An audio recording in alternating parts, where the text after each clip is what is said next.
Então, boa noite a todo mundo. Eu sou professora Beatriz Paiva, também sou professora do Departamento de Serviço Social da UFSC, e tenho uma trajetória de pesquisa que mescla um pouco o debate sobre a assistência, sobre a ética, isso até a América Latina chegar na minha vida.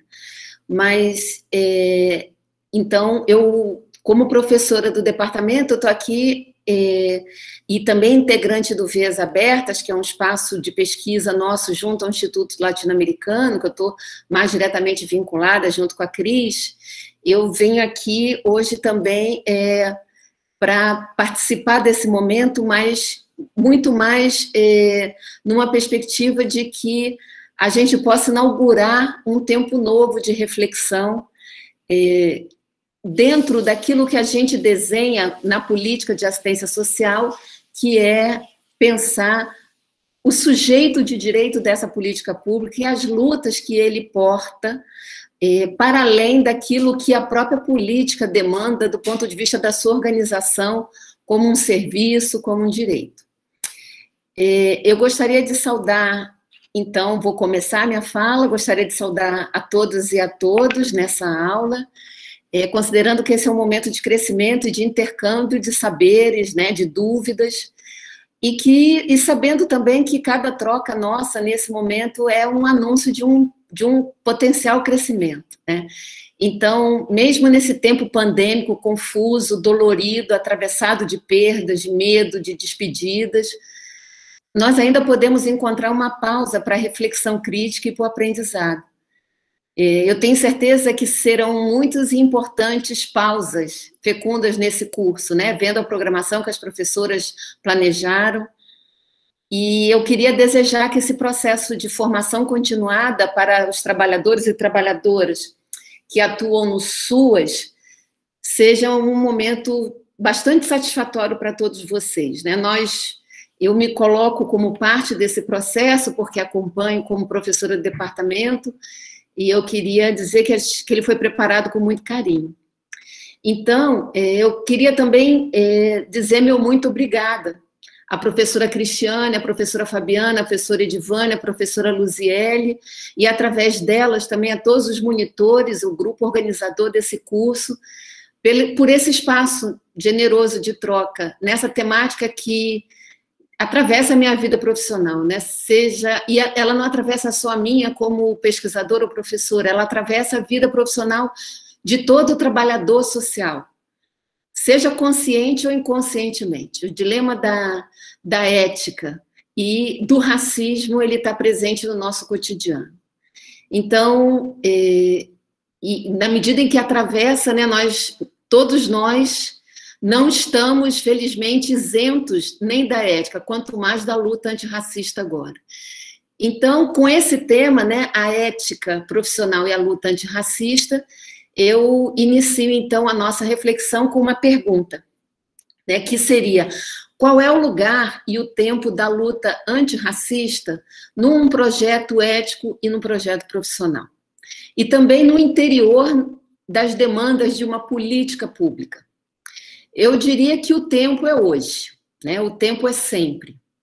E o lugar da luta antirracista é um lugar decisivo, central e essencial. E como o próprio da ética, não se trata de uma formação abstrata, de cunho moral, valorativo, remetido no campo das escolhas. Esse é o campo da moral, né? Sabemos que, no campo da moral, as escolhas subjetivas, elas são atravessadas por valores e contravalores, conceitos e preconceitos, que são decorrentes, em certa medida, das nossas escolhas, mas elas também obedecem a percursos individuais que vêm da nossa formação, e eles também têm uma dimensão inconsciente, eles estão registrados na formação dos nossos valores, independente, muitas vezes, das nossas escolhas. Isso, então, ele tem um lugar que é o lugar que a gente pode dizer que é o lugar da subjetividade, né? O Adolfo Sánchez Vázquez, ele faz essa distinção. Mas o campo da ética é diferente, né? O campo da ética, embora não esteja dissociado do campo da moral, ele é distinto. Cada indivíduo, cada um de nós, E aí a gente está tratando objetivamente de um trabalhador especializado da política de assistência social. Não me coloco nesse papel como pesquisadora dessa área. Cada um de nós, cada indivíduo está impelido, por força dos seus compromissos públicos, profissionais e políticos, a se filiar, a se vincular a valores éticos, portadores de força emancipatória. Todo o arcabouço legal do direito à assistência social e das profissões a ela vinculadas assume uma posição de defesa de direitos universais, de defesa da igualdade, de defesa da liberdade, que nos filia obrigatoriamente ao campo da ética com base nesses valores emancipatórios. E esses valores, é importante a gente demarcar isso, porque nós estamos no âmbito de uma política social que ela está atravessada pela tensão da seletividade, da focalização. Esses valores, eles devem necessariamente ser universais. Portanto, tal apropriação da ética e dos valores que estão subjacentes a uma perspectiva emancipatória são produto de uma espécie de metabolismo que é teórico, ele é ideológico, ele também é moral, ele também traz os nossos registros inscritos na nossa trajetória, e ele é político. Portanto, ele é formado, densificado por conhecimentos de caráter filosófico, teórico, de cunho político, que demarcam muito fortemente o campo da ética. Então, se o campo da moral está vinculado diretamente à subjetividade, o da ética é uma construção objetiva, teórica e política. Ela é a expressão de compromissos objetivos e de valores sociais, coletivos e universais. Nesse sentido, cada ato profissional é político, ele é ético, simultânea e obrigatoriamente. Assim, cabe de partida afirmar: qualquer reflexão sobre a ética no campo pessoal e coletivo profissional requer situar a luta antirracista como uma exigência ética, associada necessariamente ao projeto igualitário, libertário, que só pode ser universal, que seja capaz de enfrentar os antagonismos de classe, de gênero, de orientação sexual, geracional, por condição física, por nacionalidade, e, no nosso caso, aqueles especialmente decorrentes da dominação étnico-racial, que podemos considerar como a que possui o traço estrutural mais diretamente associado ao componente de dominação de classe, embora a dominação branca e burguesa também seja patriarcal e, portanto, a desigualdade e opressão de gênero também está inscrita como um vetor decisivo na programática da sociedade capitalista historicamente. O século XXI, de forma distinta do século XX, mas com plena continuidade histórica, tem reproduzido a dinâmica de acumulação do capital com maior regressividade ainda do ponto de vista civilizatório, considerando, sobretudo, o extraordinário avanço das forças produtivas. Então, nós somos testemunhas da simultaneidade contraditória da sobreposição de valores que reeditam contra valores que a gente imaginava superados no século XIX, em plena transformação tecnológica do século XXI. Eu me refiro aqui aos valores, ao tradicionalismo que se reivindica a superioridade do homem sobre a mulher, a reatualização desavergonhada, desinibida da defesa de traços supremacistas, a condenação, a defesa de práticas homofóbicas. Então, o século XXI, ele é portador. Ele, diferente do século XX, ele traz de maneira ainda mais contraditória uma agenda de valores e de contravalores que se conflituam muito diretamente, não só no cotidiano das relações interpessoais, mas no imaginário e na formação do ethos individual de cada um de nós. E isso vai ser visto e sentido muito diretamente pelos trabalhadores sociais que lidam com a população e com as instituições, que são instituições estatais, que são prestadoras de serviço no âmbito das políticas. Nesse século XXI, nunca se produziu tanta riqueza e nunca se ampliou tanta pobreza e a miséria. Sobretudo hoje, né? Resultado dessa contraface obrigatória da sociedade capitalista. Ela é a expressão desse momento histórico. E a gente pode relembrar, então, a Lei Geral da Acumulação Capitalista, tal como ela fora formulada pelo Marx, né? O Marx disse, na Lei Geral da Acumulação Capitalista, que é na mesma proporção que a riqueza é produzida e acumulada, a pauperização também se amplia e se produz. Então, não é um paradoxo teórico que a riqueza se concentre, ela é produto de uma dinâmica mesma da sociedade capitalista. O paradoxo é que os valores que podem enfrentar o processo de acumulação de riqueza não tenham ainda força suficiente para destruir essa dinâmica econômica ou esse conjunto, essa processualidade econômica. O que nos coloca uma questão, como é que esses valores que sustentam a sociedade capitalista com todos os seus vetores de dominação e de opressão conseguem permanecer tão fortes em pleno século XXI. Então, nesse dilatado século, né, que se inicia simbolicamente lá com a queda do Muro de Berlim, em 1989, partes maiores da riqueza, da renda e do poder estão cada vez mais concentrados na mão de poucos proprietários, donos e acionistas dos grandes conglomerados de empresas transnacionais, que estão reunidos no centro do imperialismo mundial. E é incrível e desesperador constatar como grandes empresas tiveram aumento da lucratividade em plena pandemia, e que esse aumento não possui nenhum impacto distributivo. Ou seja, mesmo em tempos de crise, mesmo em tempos de uma pandemia que para grande parte dos setores da força de trabalho, talvez para isso mesmo, se trata de uma oportunidade de aumento da concentração da renda e da riqueza. No nosso percurso profissional, aquele que exige a ética como referência fundamental, o conhecimento crítico e desalienado é um insumo imprescindível. Trata-se de uma clara referência à praxis ética, ou seja, a ação que é uma síntese, uma unidade entre teoria e política e uma prática efetiva. Como sabemos, o real, ele não só precisa da teoria para sua elucidação, mas ele é inclusive formado por ela.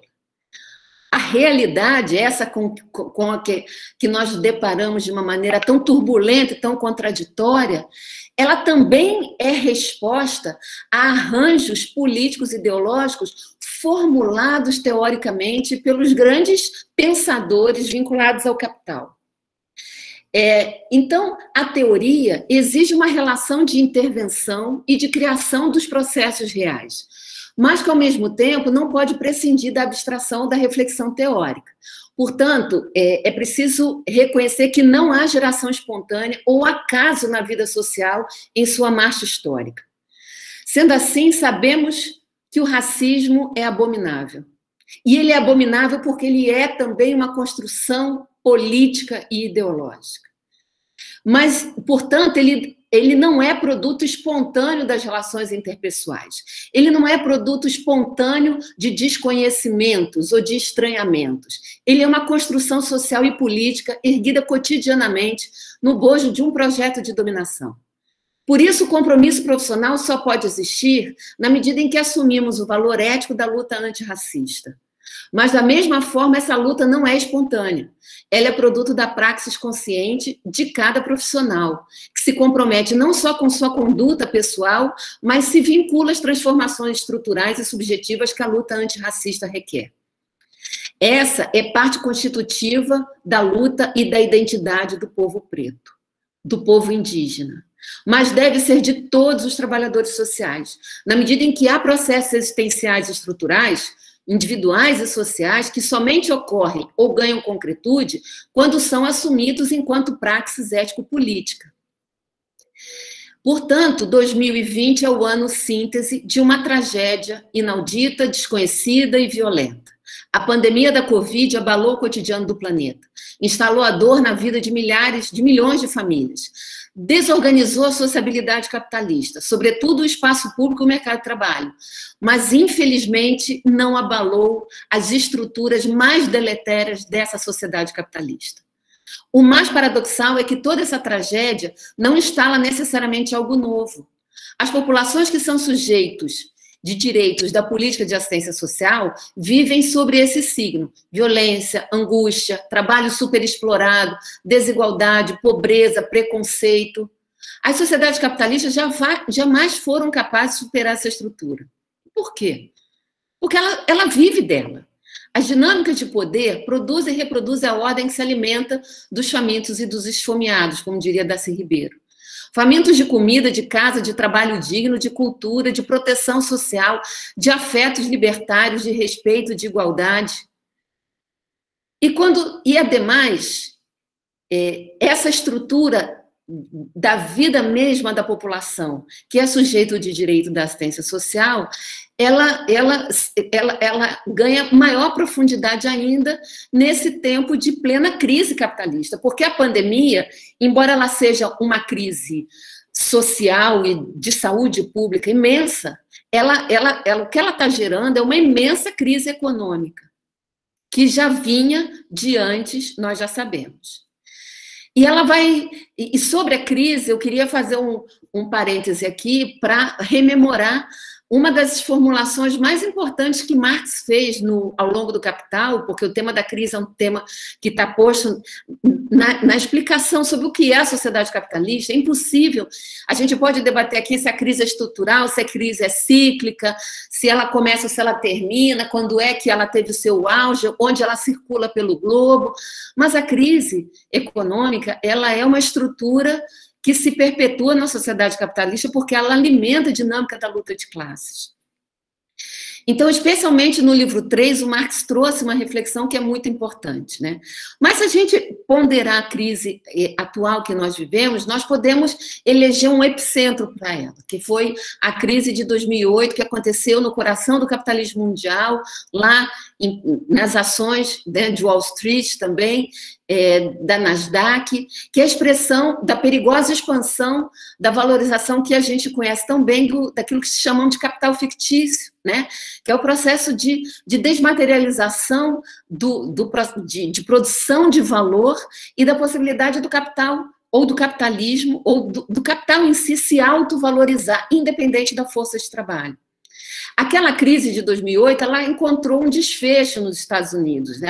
Ela encaminhou uma crise profunda, depois ela produziu um conjunto outros de crise, mas debelar uma crise ou transferir ela para os países do terceiro mundo, como aconteceu conosco em 2013, 14, 15, eleva as contradições econômicas, sociais, políticas e ideológicas a um nível superior.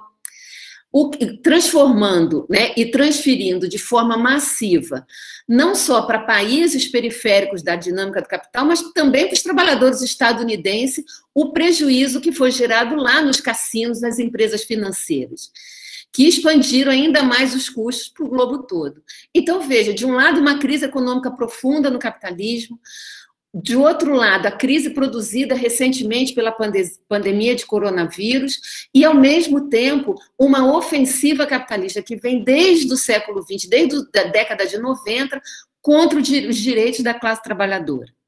Esses processos que estão se entrecruzando agora, eles encontram, do ponto de vista da luta de classes, não só um grau de desmobilização e de debilidade política para resistência contra os ataques que sofremos, mas, sobretudo, ele encontra um campo fértil e fecundo para a expansão dos contravalores civilizatórios. Por isso, a reedição de tanta onda de intolerância, de tanta onda de preconceito e de tanta onda de violência.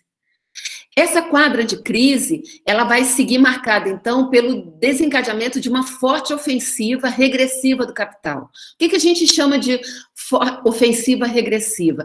É exatamente essa que coloca na pauta prioritária a destruição das conquistas democráticas, que coloca como necessária a reorganização da agenda de direitos da classe trabalhadora.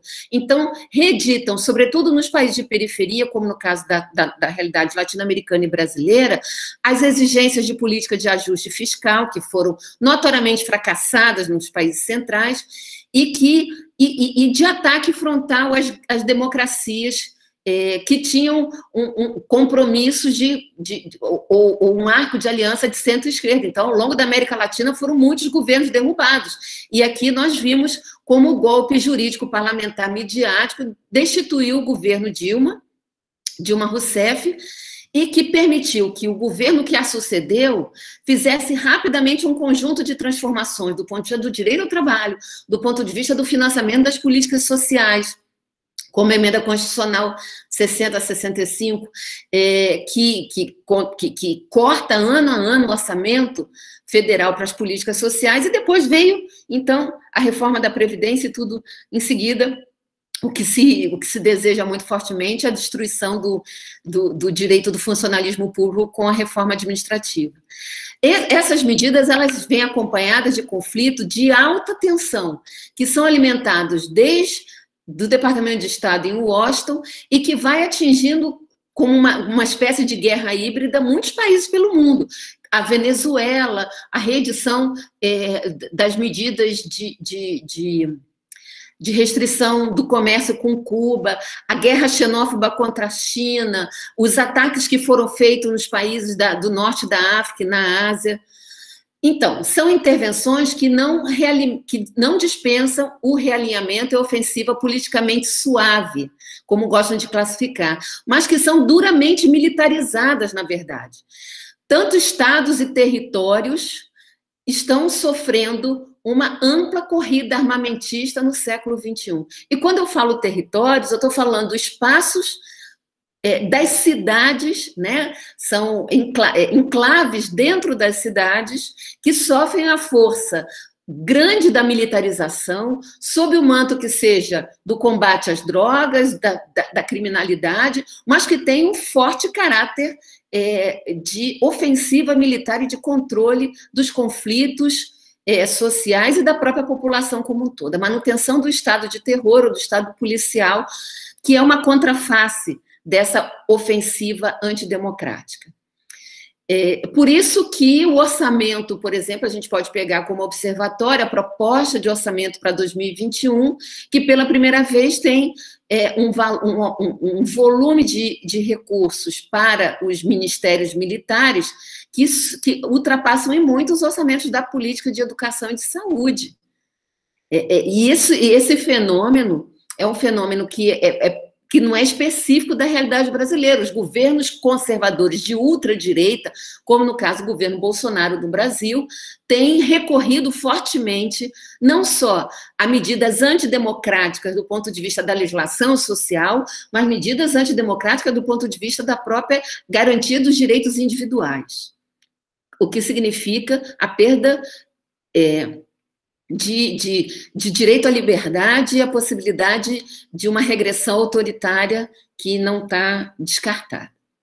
Veja, eu estou fazendo esse panorama rápido para mostrar que nós estamos enfrentando uma crise civilizatória, cujas contradições elas estão saturadas, elevando imensamente o contingente humano que vive e sobrevive abaixo da reprodução social. Ao lado, que a gente já sabe, né, de uma expansão, de uma perenização, de um aprofundamento ainda maior da concentração do processo de acumulação capitalista, de concentração de renda, riqueza, propriedade. Então, de novo, eu faço referência aqui a Marx, né, chamando a atenção de como ele é atual na compreensão sobre as crises cíclicas que são ditadas por aquilo que ele chama de queda tendencial na taxa de lucro. Sempre que o capitalismo ele encontra limites à sua expansão, que cai a taxa média de lucro, crises econômicas elas são desencadeadas num deslocamento proposital da riqueza de setores e de territórios de um para o outro. Então, esse painel de crise que a gente está vivendo, ela mostra... ela apresenta um painel substantivo de transformações e de exaurimento das possibilidades civilizatórias da ordem do capital. E isso é algo que o José Paulo Neto, professor importante da área de serviço social, nos mostra. Ele diz assim: Em todos os níveis da vida social, a ordem tardia do capital não tem mais condições de propiciar quaisquer alternativas progressistas para as massas trabalhadoras e mesmo para a humanidade. E ele ainda diz, né, ele retoma alguns traços resumidos desse painel histórico, esse do esgotamento da possibilidade de traços progressistas para o conjunto da classe trabalhadora, que ele chama de quase uma encruzilhada, e eu vou mais uma vez ler uma citação dele aqui. Ele diz assim: todos os fenômenos e processos em curso na ordem do capital nos últimos 25, 30 anos, ele estava falando isso, né, na primeira década do século XXI, então já podemos botar mais 10 anos aí, ele se dá através de complexas redes e sistemas de mediação, que exige investigações determinadas e concretas para a sua identificação e a compreensão da sua complicada articulação. Estão vinculados a essa transformação substantiva. Eles afetam a totalidade das instâncias constitutivas da vida social em escala planetária. Consequentemente, é largo o leque de fenômenos contemporâneos que indicam o exaurimento das possibilidades civilizatórias da ordem tardia do capital. Ou, para dizê-lo de outro modo, para atestar que essa ordem só oferece contemporaneamente soluções barbarizantes para a vida social. E aí ele continua: podemos arrolar vários desses fenômenos, da financiarização especulativa e parasitária, do tardo capitalismo e sua economia do desperdício, da obsolescência programada, passando pelas tentativas de centralização monopolista da biodiversidade. Nós estamos vendo, né, de que maneira o atual governo trata os recursos e a riqueza na Amazônia, pelos crimes ambientais e alcançando a esfera da cultura. E eu queria fazer um registro muito especial sobre essa dimensão, porque a esfera da cultura e da ética, elas estão mescladas para nós, elas são simbiotizadas. Aqui, jamais a decadência ideológica estudada por Lukács atingiu tal grau de profundidade, e a manipulação das consciências pela mídia atingiu tal magnitude, com todas as consequências no plano político imediato. O Zé Paulo escreveu esse texto em 2012, a referência está aqui, depois eu vou passar para vocês, mas o que ele está chamando a atenção é algo que 10 anos depois nós estamos vendo com muito mais clareza, que é, de fato, que a crise do capital ela tem produzido na esfera da cultura e, portanto, na esfera dos valores, e que tem uma atuação da mídia muito importante, a manipulação das consciências no grau ainda mais forte do que anteriormente. Então, o que se imagina é que com a internet, com as mídias sociais, com as redes, o acesso à informação, ela produziria um maior grau de consciência sobre a realidade. O que nós estamos vendo é aquilo que o Zé Paulo, inspirado em Lukács, retoma, que é uma maior decadência ideológica, quer dizer, uma maior criação, não de teorias explicativas sobre o real ou deciframento do real, mas um conjunto poderoso de mecanismos culturais, morais, valorativos, político-ideológicos, para exatamente ocultar o real e para criar versões mistificadas, falseadas dessa realidade. Esse quadro histórico que hoje é nosso cotidiano nos assombra. Ele desalenta, mas ele é o que temos, ele é a nossa realidade.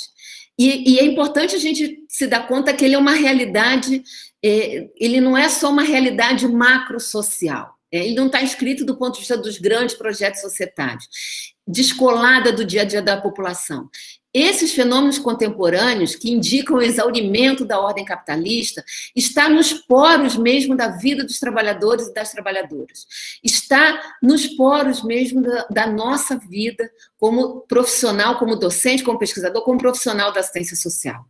Ele está na nossa existência, nos nossos afetos, na nossa luta política, no nosso trabalho. Quem não está atingido por esses fenômenos? Todos nós estamos. Quais regiões do mundo não vivem o impacto das migrações em massa de refugiados da guerra, ou do racismo e xenofobia, ou do desemprego, da desproteção dos idosos, da morte por doenças curáveis, do adoecimento mental grave, da ausência de terra, de moradia, da violência do narcotráfico, do encarceramento arbitrário da juventude, sobretudo de jovens negros, da falta de cultura, de educação libertadoras, do endividamento das famílias, da fome, da violência sexista, trans e homofóbica, e da desmaterialização das responsabilidades estatais. Como diz o professor Paulo Neto, elas afetam a totalidade das instâncias constitutivas da vida social. Nessa perspectiva, o real ele não é uma representação. Portanto, não cabe um conhecimento que postula a impossibilidade de explicarmos o real, que pretenda retalhar os eventos em fragmentos descolados da totalidade.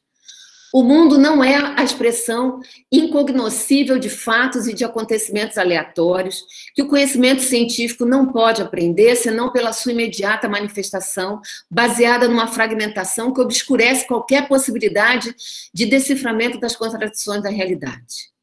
A ciência social aqui, a filosofia, tanto quanto a ciência na saúde, ela é um elemento e uma arma fundamental de enfrentamento dessa imensa regressão civilizatória que vivemos. Assim, precisamos de um conhecimento teórico que não cancele a totalidade histórica, que não refute a razão crítica, que não tema a imensa responsabilidade de incidir sobre o mundo com compromissos humanamente libertadores e emancipatórios, mas que seja capaz de assimilar e de ampliar as perspectivas novas que expressem sujeitos e agendas de luta de segmentos sociais não hegemônicos, de forma a permitir o que realmente ganha a potência transformadora que as contradições precisam. A luta antirracista, portanto, exige uma posição anticapitalista na luta de classes, que dialogue com todas as perspectivas de luta dos trabalhadores e trabalhadoras, que se interponha ao projeto de destruição da vida, que o dinheiro, o consumismo, o individualismo, o fanatismo, a misoginia, a homo e a transfobia, a intolerância, os preconceitos, o racismo, são todos contravalores que se sobrepõem nessa ordem que se alimenta de esfomeados e de famintos. Sem a ética libertária, como explicar e construir respostas coletivas contra os processos mais imediatos de despojo permanente dos frutos do nosso trabalho, de nossas terras e dos meios de trabalho e de vida de tantos outros horrores? Como realizar compromissos ético-políticos sem a compreensão dos fundamentos do Estado capitalista, dos aparatos institucionais de gestão e de dominação do trabalho? Como atuar na e com as políticas sociais, sem a crítica e o deciframento de seus determinantes econômicos, que singularizam a contraditoriedade entre a condição do direito conquistado pelos trabalhadores e de sua refuncionalização como um processo de coesão à ordem e apaziguamento da conflitualidade dos processos de luta social. Queria acrescentar aqui que interpretar o mundo e suas imensas e renovadas contradições e processos sociais tão mistificados, reificados, fetichizados pela dinâmica da acumulação capitalista é parte decisiva da luta antirracista a ser assumida por todos os trabalhadores sociais. Como trabalhadores da assistência social, estamos impedidos de ignorar a violência da exploração e a brutalidade sutil ou não dos processos de dominação que submetem a população cotidianamente. Já fomos refém de um conhecimento que se constitui para esconder a realidade, para ocultar o que é de fato a pobreza e a exploração. Nele, o pensamento positivista, em suas diversas tendências, se constitui sob a falsa impossibilidade de se conhecer a vida, da sua vida social em sua totalidade, advogando o conhecimento disciplinar, fragmentado, despolitizado, com seus rígidos limites epistemológicos e metodologias, que podem incidir somente sobre parcelas do real abertas à manipulação, em geral no âmbito dos diferentes acessos e processos que a população necessita pelas políticas e serviços sociais, por meio de nossa mediação, conforme as políticas e os direitos sociais no campo da proteção social. Esse pensamento positivista se desenvolveu com perfeita sintonia com as teorias eugenistas, supremacistas e racistas. Por tudo isso, os trabalhadores sociais não podem se submeter à aparência, à mistificação dos processos sociais, pois sabemos que as estruturas político-institucionais se moldam às imposições e interesses de poder de classe, e o quanto as decisões de poder são hostis nesse âmbito.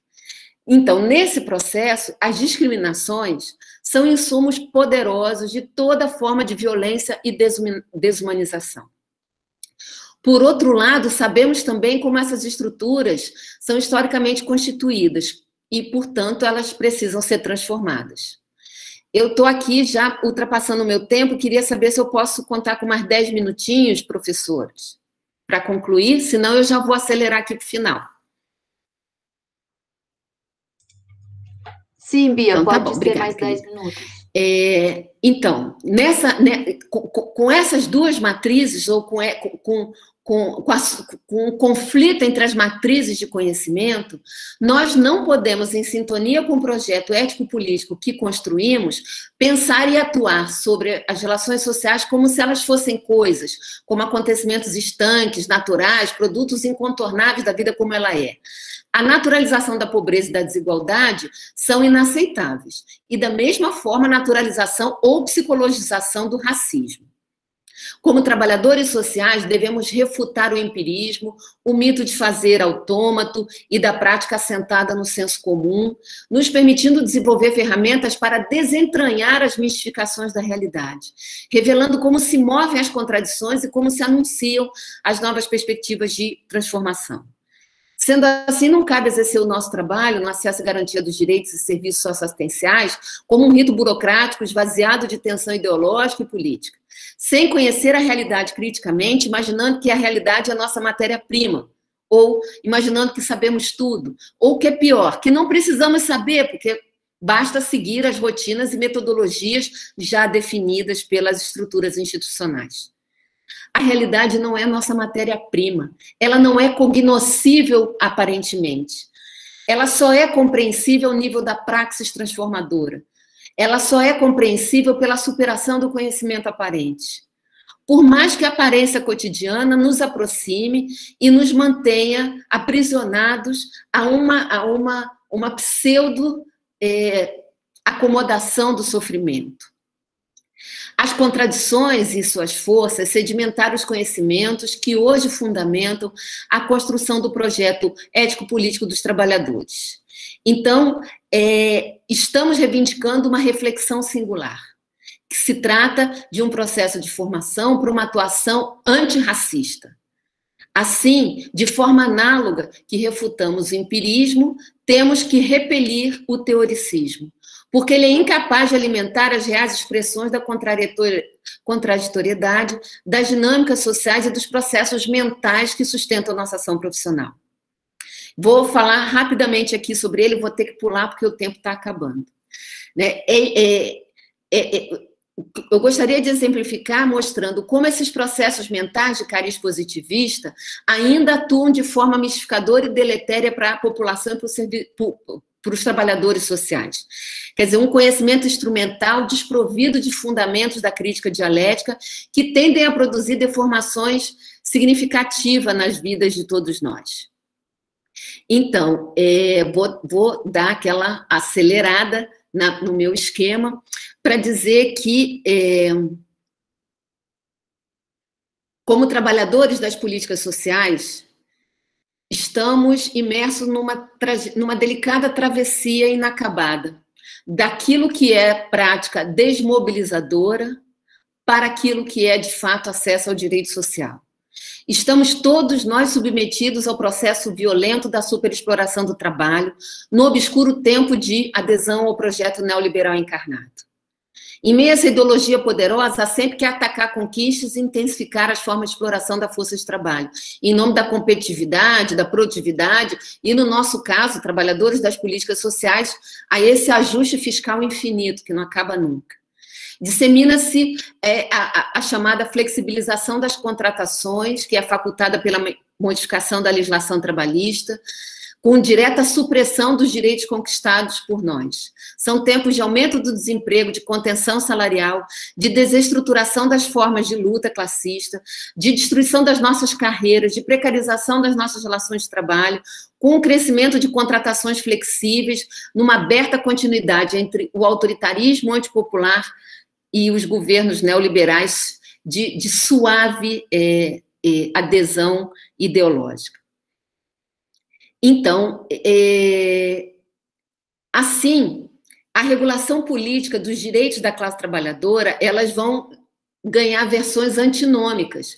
Num extremo, uma força de trabalho degradada estruturalmente, sem direitos assegurados, e de outros setores submetidos a uma paulatina precarização e diluição política.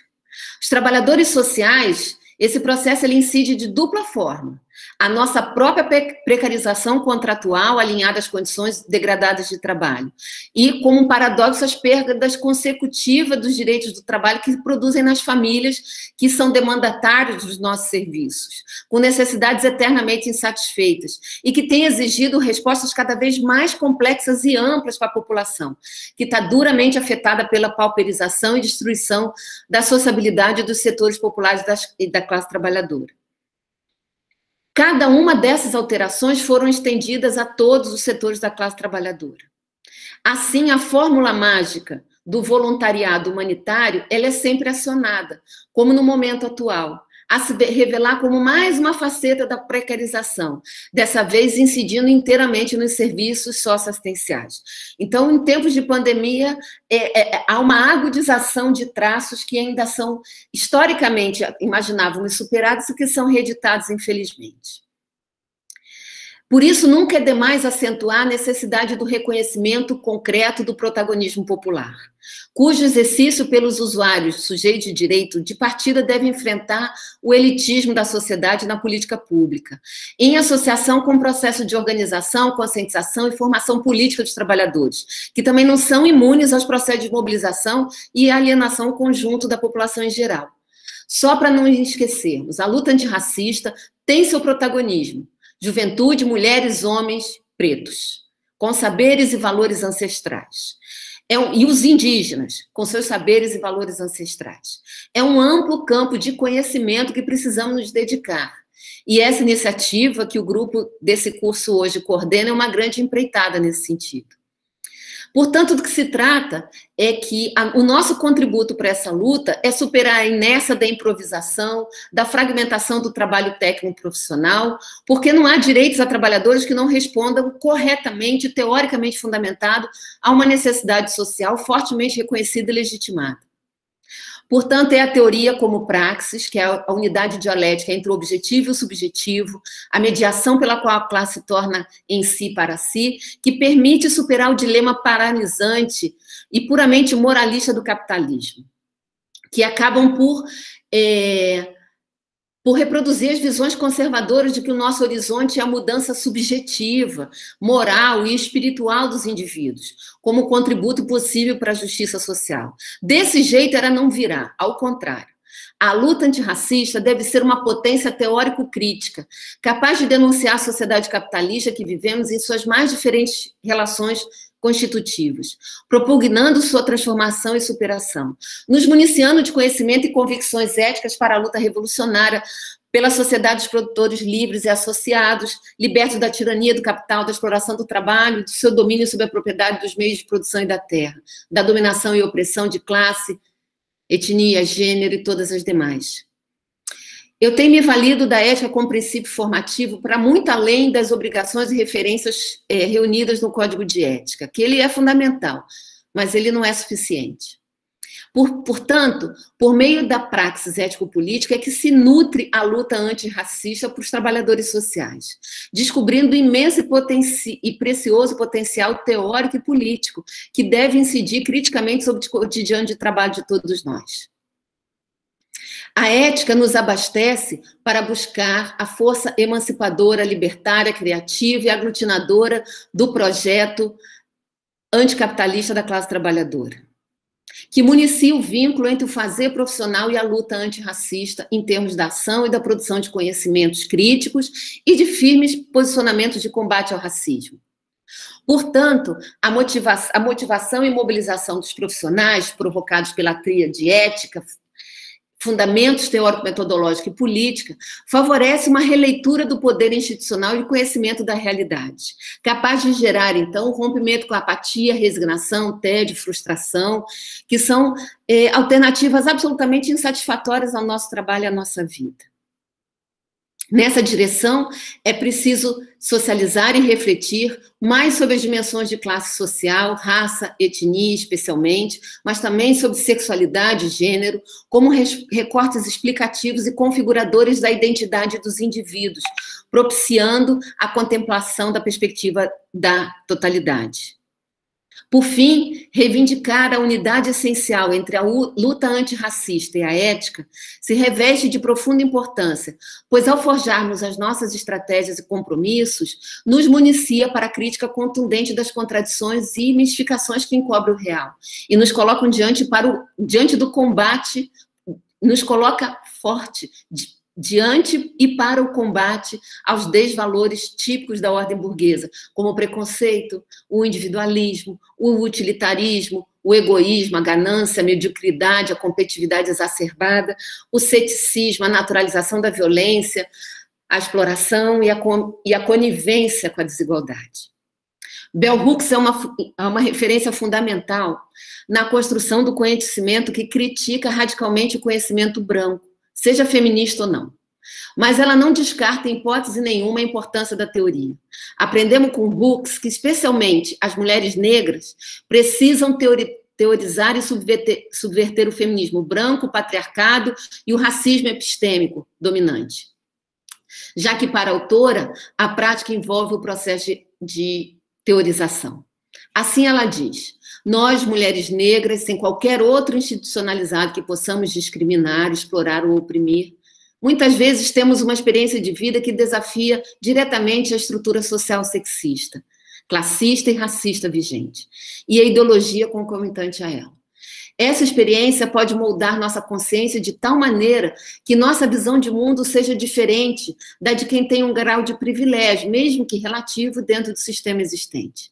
É essencial para a continuação da luta feminista que as mulheres negras reconheçam o ponto de vista especial que a nossa marginalidade nos dá e que façam uso dessa perspectiva para criticar a hegemonia racista, classista e sexista dominante e vislumbrar uma contra-hegemonia. Com essa grande intelectual, eu concluo a minha intervenção hoje aqui. Muito obrigada. Então, eu não sei se eu vou dar conta de responder tudo, porque, na verdade, a gente está aqui nesse esforço que não é um esforço fácil, né? De compreensão do racismo estrutural, mas numa compreensão que seja teoricamente fundada, historicamente referenciada, e que não seja um fenômeno que ele, Sem áudio. Tá sem áudio? Tava com áudio? Luziele, não me atrapalha, Luziele Maria. Beleza, gente, obrigada. Então, veja, o que eu estou querendo chamar a atenção? O racismo estrutural é essa força política organizadora das relações de exploração capitalista no Brasil, na América Latina e no mundo capitalista. É uma força organizadora. O racismo, ele afeta desde a estrutura das nações no período, né, lá no século XVI e XVII, a forma de extração de valor no mundo capitalista. Então, é claro que o Estado brasileiro é um Estado racista, é claro que as políticas sociais, se constituídas nesse registro da naturalização e da normalização das relações, elas contribuem diretamente para as dinâmicas racistas. Veja, um avanço fundamental que tivemos dentro das políticas sociais foi a política de cotas na educação e nos concursos de serviço público. Absolutamente fundamental. Mas a gente não teve cota, a gente não tem cota na assistência social. A gente não tem cota no acesso a um monte de outros programas sociais que deveriam ter cotas, sim, reparadoras do ponto de vista histórico. Acesso à terra, acesso à habitação, a própria questão do acesso ao trabalho. Gente, políticas que sejam, que coíbam a desigualdade salarial. Então, são medidas que estão no campo da política social, que são respostas possíveis e necessárias ao enfrentamento desse racismo estrutural, mas que não ganharam ainda a ampla adesão do conjunto da sociedade. E nós sabemos o quão importante e decisiva elas são. Dentro da política de assistência social, a gente tem muito que caminhar para que ela rompa com com uma aceitação do combate ao racismo apenas por um ato de vontade, apenas pela minha boa vontade no trabalho ou no serviço que eu executo.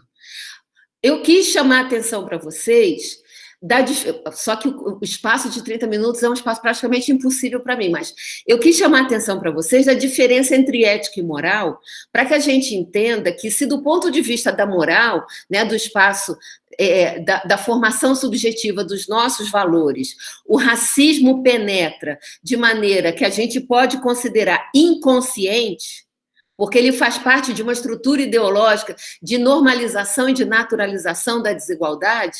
Portanto, as gerações e seus percursos geracionais, elas não têm as ferramentas de percepção do racismo, como a Bell Hooks colocou, como as mulheres negras têm. Porque elas veem e elas sentem que ninguém é mais discriminado do que elas, de que todo mundo tem acesso a coisas mais do que elas, de que elas fazem muito mais do que qualquer outro segmento da população e sofrem e padecem muito mais do que qualquer outro segmento da população. Então, as mulheres negras sabem, elas têm um conhecimento, só que esse conhecimento é o conhecimento no plano da sua experiência de vida. Como é que a luta antirracista tem que fazer? Ela tem que produzir um outro tipo de conhecimento. A Bell Hooks fala isso, claro, enfrentando a episteme hegemônica dentro do marxismo também, enfrentando uma episteme que é machista, enfrentando uma episteme que é branca, que é europeia e que se pretende universal e que não pode ser universal, porque ela refuta as experiências sociais históricas de amplos segmentos da sociedade. Veja, se do ponto de vista da moral a gente tem um combate ao racismo do ponto de vista comportamental das nossas relações interpessoais, do ponto de vista da ação profissional, essa luta ela tem um componente ético, ou seja, ela tem um componente de praxis. Portanto, ela tem que ser imbuída de conhecimentos teórico-críticos. Elas têm que ser imbuídas de um plano de pesquisa, de investigação, de estudo, de reflexão e de formulação no âmbito das políticas sociais. Os serviços, eles têm que ser remodelados. Os benefícios, eles têm que ser remodelados. A nossa estratégia de trabalho, mais do que nunca, que nós sempre advogamos pelo protagonismo popular no desenho do acesso à política de assistência social, ele tem, e eu chamei a atenção disso na minha intervenção, dentro do protagonismo popular, há o protagonismo das mulheres pretas, há o protagonismo da juventude preta, há um protagonismo que está constituído. É o meu som que está ruim? De novo, a professora Luzele Maria. É um protagonismo que ele precisa desinstalar as estruturas burocráticas, tradicionais, que vão determinar as escolhas que fazemos, os dilemas, as escolhas dilemáticas que fazemos o tempo todo. Temos que, sim, pensar, refletir e produzir teoricamente sobre isso. Então, a luta antirracista, ela tem esses dois componentes. Elas têm um componente moral, subjetivo, interpessoal, dos nossos valores morais e do confronto que nós temos que produzir com os nossos contravalores permanentemente, mas ela tem uma dimensão ética, que é, como a Bell Hooks chama atenção, que é posta pelo desafio teórico de produzir conhecimento crítico. e um conhecimento transformador, e um conhecimento baseado em valores que são universais. Então, as três perguntas, elas de maneiras diferentes, elas abordam esse desafio, né? Seja no desenho da própria política de assistência social, como a Celina colocou, seja na forma como o Claudemir chamou a atenção, como eu explico a questão social e as expressões da questão social, ressaltando, identificando, formulando, explicando o racismo, não como uma constatação óbvia, porque ele não é óbvio.